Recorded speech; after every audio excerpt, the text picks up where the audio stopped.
Documentary has most often been motivated by the wish to exploit the camera's revelatory powers, an impulse only rarely coupled with an acknowledgement of the processes through which the reel is transfigured.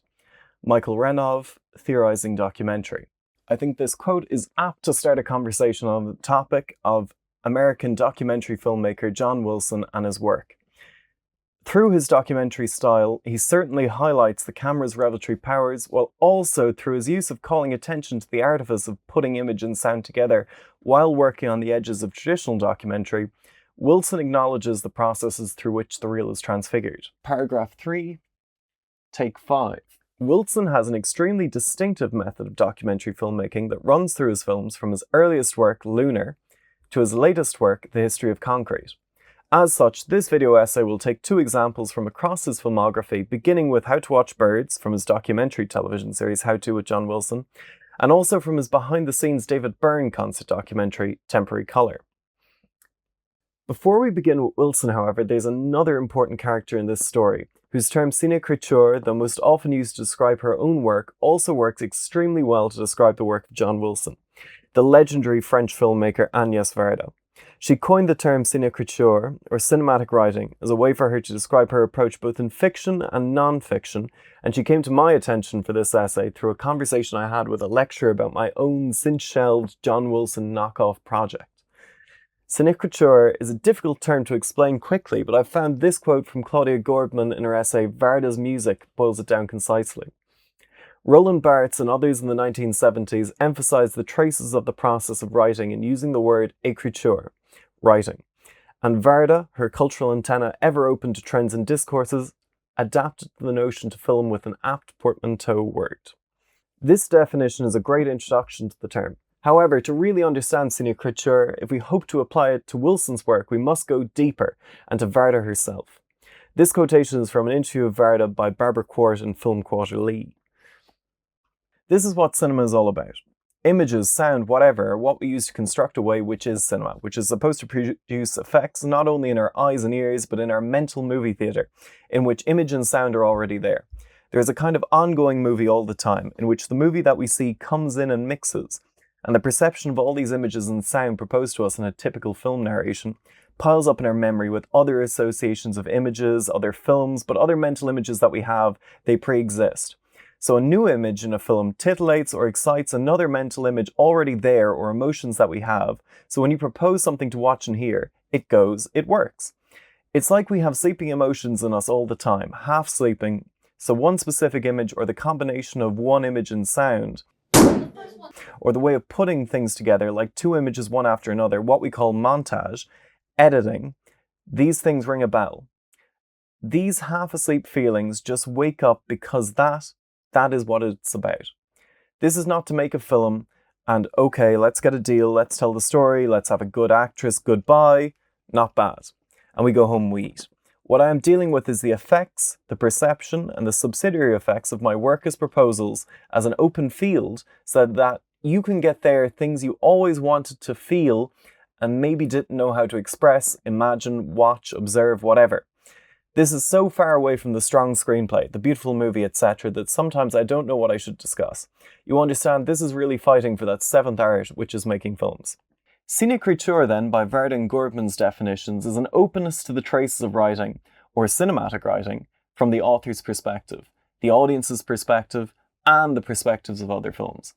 It is a way of making films, and also in its origins in Roland Barthes' work, analysing texts, analysing films too. By this definition, John Wilson's work is pure cinécriture. In Wilson's images and narrations, the traces of cinécriture are plainly visible, which combine with our own mental movie theatre for us, the viewer, to read as cinécriture.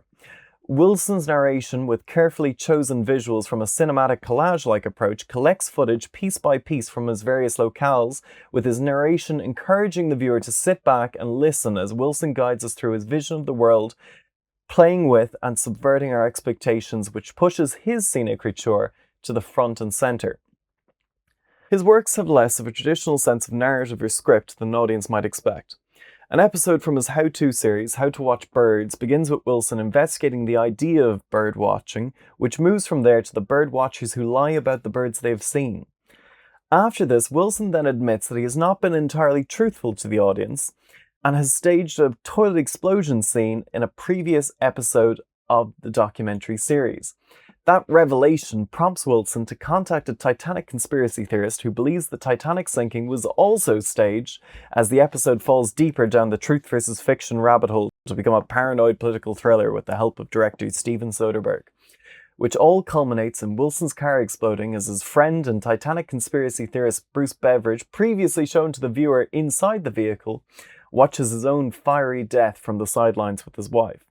It is near impossible for the viewer to predict where the action of the documentary narrative will go next, encouraging the viewer to take each scene piece by piece and to pay particular attention to how the documentary is constructed separate from the narrative, how images and sound are put together in the edit, and how the voiceover works with or subverts what is shown on screen. This shows the viewer the artifice of the sounds and images that make the documentary in full.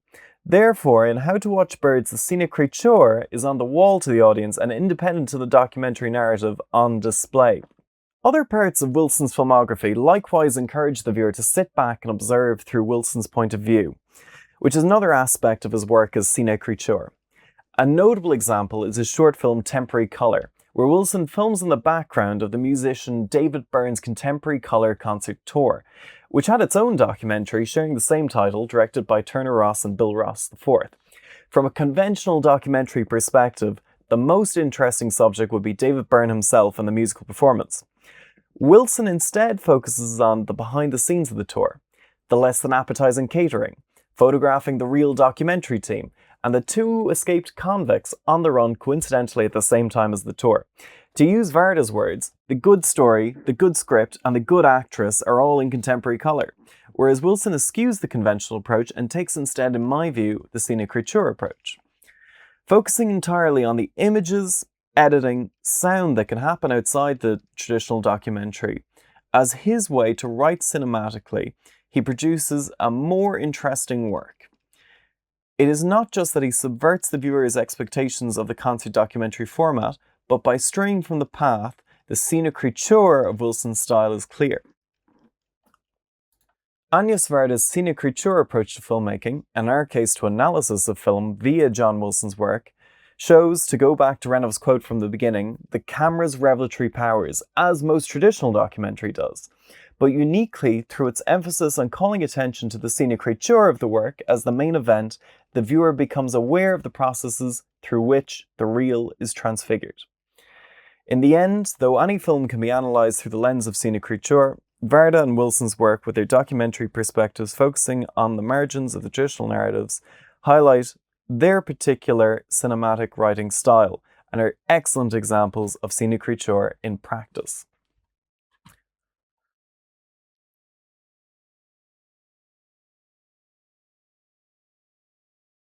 Carl, do you want to get in on the outro? No, I'm okay. You're okay? Yeah.